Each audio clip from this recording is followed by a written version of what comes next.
Oi, vamos conversar sobre endometriose no mês de conscientização da endometriose. Separei aqui vários tópicos para a gente destrinchando um por um e a gente entender melhor dessa doença, entender melhor quando a gente suspeita, quando a gente precisa de ajuda especializada e o que a gente tem que fazer em cada passo. Então, primeira definição de endometriose. O que é essa doença? Essa doença é a presença do tecido endometrial, que só pode viver aqui dentro do útero, em outros lugares da pelve.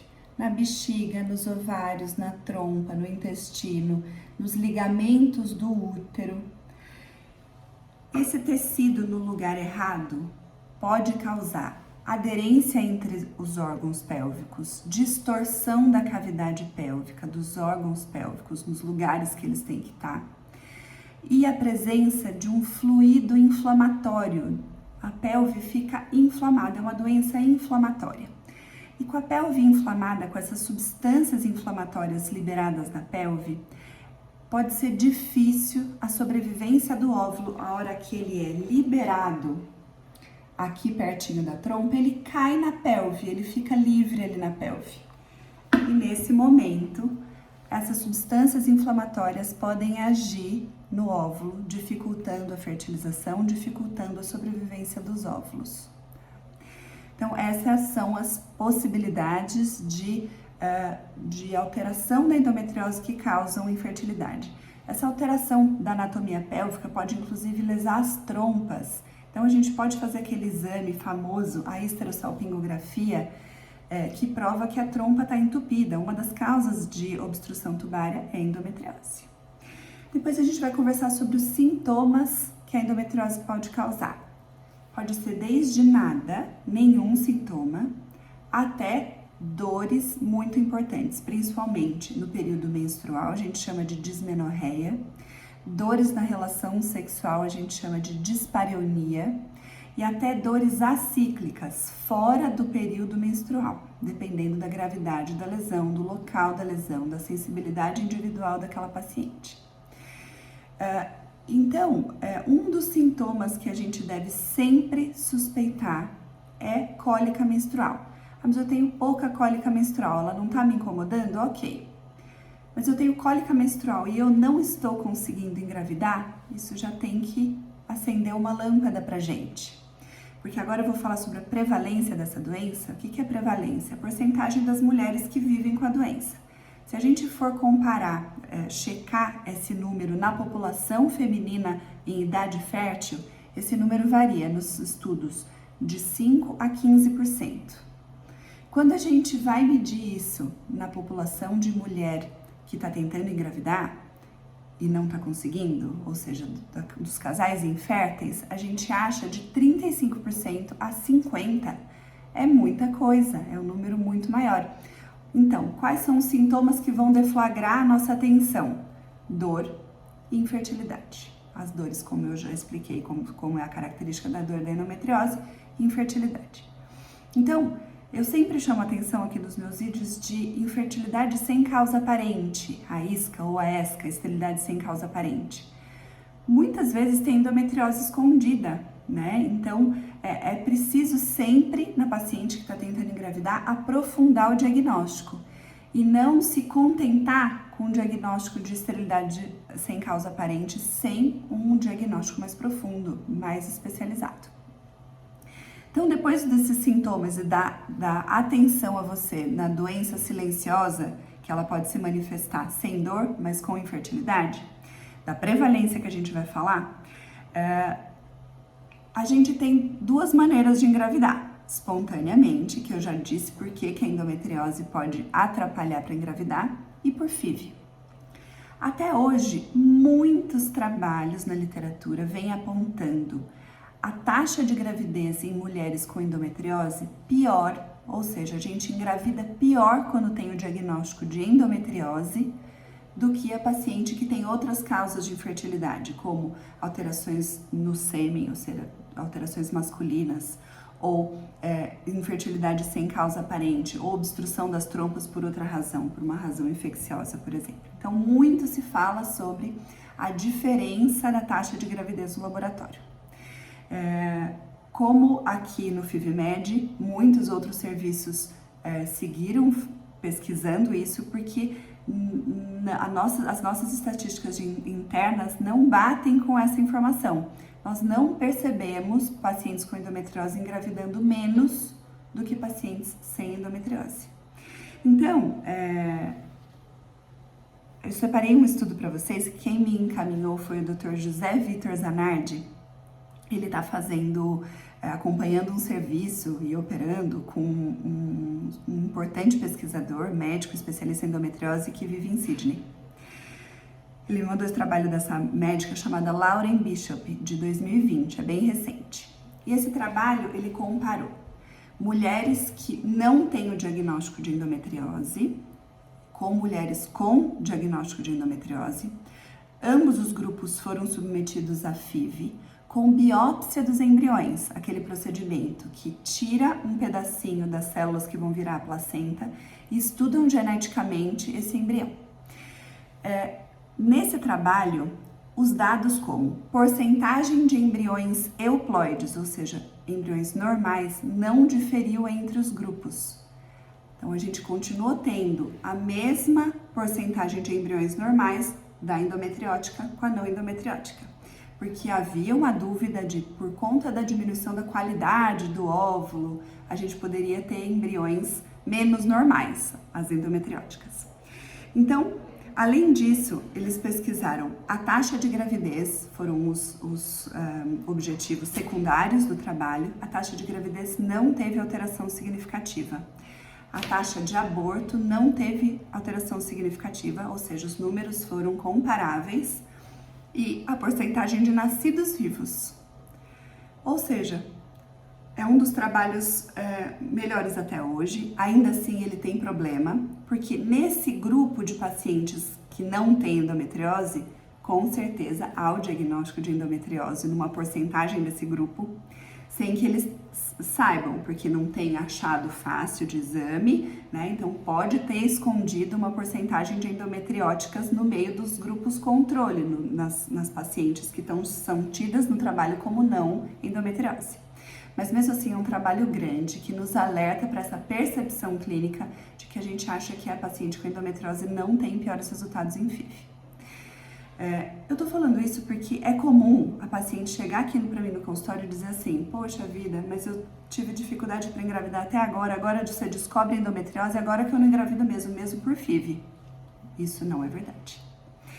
Depois, ainda sobre um tema muito polêmico que já está bem explicitado na literatura que a gente não deve fazer, é a retirada dos endometriomas. Endometrioma é o nome que a gente dá para o cisto de endometriose que pode se formar dentro do ovário.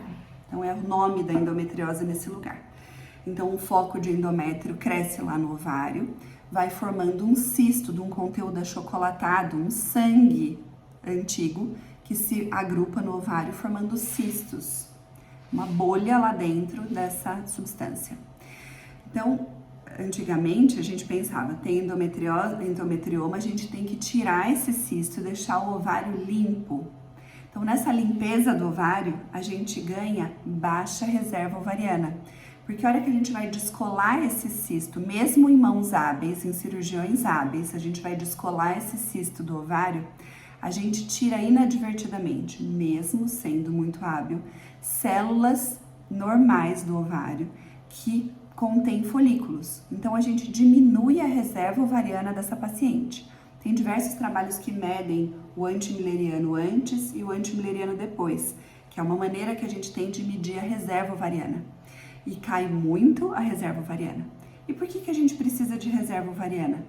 Porque as pacientes de endometriose, elas frequentemente precisam de tratamentos de reprodução assistida, como FIV. E aqui no tratamento, no laboratório, nós devolvemos taxa de gravidez adequada quanto mais óvulo a gente recebe. Então é necessário, é bom para o caso ter bastante óvulo. Então essa paciente com endometriose, com endometrioma, que fez FIV antes da retirada do cisto de endometriose, vai responder com muitos óvulos, muito mais do que ela responderia depois da cirurgia. Então não faz sentido operar e tirar cisto de endometriose do ovário se a gente tem uma certa segurança de que é endometriose mesmo, não é outra doença. Então devemos não operar endometriomas por conta da queixa de reserva ovariana. Quando que a gente pode associar paciente de endometriose com baixa reserva ovariana mesmo sem cirurgia, né? Existe essa queixa, mas a maioria das vezes que a paciente tem baixa reserva ovariana é porque ela fez a retirada do cisto. Mas sim, a presença do endometrioma pode destruir tecido ovariano comum, normal, mas tem um trabalho também que mediu como que é a resposta de uma paciente que tem um ovário acometido e outro normal, que não há diferença estatística entre a resposta dos dois ovários, ou seja, o endometrioma ainda há dúvidas que suspeitas de que ele não altera a resposta ovariana de FIV durante a estimulação, ou seja, retirar endometrioma a gente não deve fazer. Depois eu já fui direto para os resultados de FIV e com aquela paciente que diagnosticou endometriose, tem infertilidade e ela tem alguns caminhos a serem trilhados. Então, o primeiro caminho óbvio que a paciente pensa muito é cirurgia, operar a endometriose para melhorar essas condições pélvicas, restabelecer a anatomia pélvica habitual, fisiológica, para depois tentar engravidar espontaneamente. Então tem um monte de trabalho que mede, que compara essa conduta cirúrgica com a conduta FIV, a conduta tratamento de reprodução assistida. E a gente vê que a conduta FIV, tratamento de reprodução assistida, é imensamente superior à taxa de gravidez do que operar e seguir tentando espontaneamente depois da cirurgia. E quando que essa conduta ainda acontece no nosso meio, né? A gente pega muito paciente que estava no seu ginecologista geral, até no especialista em laparoscopia, que fez o diagnóstico, operou e depois tentou engravidar. Essa conduta não não devo brigar com quem fez isso, porque se essa conduta acontece durante com a vida da paciente jovem, não, ela é jovem, ela tem 28 anos, fez a cirurgia para tentar engravidar, e ela não engravidou nos próximos 6 meses, 1 ano, eu não diminuí a reserva ovariana, não deixei a paciente envelhecer para depois fazer o tratamento. É diferente indicar a cirurgia numa paciente de 38, 39, 40. Onde a indicação da cirurgia demora, o agendamento demora, a recuperação da cirurgia demora, tudo isso junto, e mais 6 meses tentando engravidar, a paciente frequentemente perdeu 1 ano de tentativa. 1 ano numa fase reprodutiva delicada, onde a taxa de gravidez aos 40 anos é muito pior do que aos 39 e assim sucessivamente. Então a gente tem que tomar cuidado com a indicação cirúrgica realizada em pacientes acima de 35 anos. Ainda mais porque não temos trabalho na literatura respaldando essa conduta, fazendo com que essa conduta seja bem indicada, tá? Depois, vamos conversar um pouquinho sobre na demora do diagnóstico, né? O que acontece frequentemente? O paciente está no consultório do ginecologista queixando de cólica desde sempre. E ele faz, desde sempre, da paciente jovem, ultrassom pélvico, ultrassom transvaginal, que pode mostrar lesões grandes. Então, esse tipo de exame mostra bem grandes endometriomas, ovários que estão grudados atrás do útero, pelve sem mobilidade. Então, o ultrassonografista geral, comum, ele pode fazer esse diagnóstico sim, da endometriose já muito avançada. Endometriose só no ligamento útero-sacro que fica atrás, pouca endometriose na trompa, endometriose no peritônio pélvico. Essa endometriose a gente não consegue fazer o diagnóstico com ultrassom comum, ultrassom transvaginal, ultrassom pélvico. Então, a solicitação da ressonância magnética da pelve, ela é muitas vezes ainda hoje demorada demais, a gente retarda muito a solicitação da ressonância magnética da pelve. Por isso que eu considero esse exame essencial em que situações? Na paciente que tem dor com ultrassom normal, precisa fazer ressonância magnética da pelve, tá bom? Na paciente que tem esterilidade sem causa aparente, fazer o diagnóstico de endometriose às vezes não vai mudar a conduta, mas pode ajudar o casal a entender o que ele tem que fazer, qual a conduta a tomar, porque eu acho endometriose, então eu tô achando que eu não tinha nada. Agora eu acho endometriose e vou fazer o quê? Vou tratar e vou saber do meu médico que quem tem endometriose engravida muito menos, mesmo espontaneamente, às vezes precisa de tratamento. Então é importante a ressonância magnética da pelve, a gente deve lançar mão disso. Então eu não achei nada, mesmo assim eu devo fazer laparoscopia para fazer o diagnóstico de endometriose? Há muito tempo que essa conduta da laparoscopia diagnóstica, para a gente ter certeza que não tem ou não endometriose, já caiu por terra, porque se durante já esse procedimento o tratamento das lesões fossem levar a gente a engravidar mais no futuro, seria ótimo, a gente poderia fazer isso de rotina para todo mundo, mas não fazemos porque não melhora a taxa de gravidez, tá bom? Então, eu separei esses trabalhos. Então, as grandes lições do mês de endometriose é: cuidado na demora do diagnóstico, cuidado em tentar engravidar espontaneamente em idades avançadas, piorando a taxa de gravidez, porque diminuiu a reserva ovariana. Muito cuidado em operar endometrioma por conta da diminuição da reserva ovariana. Vamos mais animados para ciclos de FIV, achando que nós não vamos engravidar pior do que as nossas colegas que não têm endometriose. E vamos procurar ajuda especializada em endometriose. São questões importantes que a gente deve pensar. E boa sorte!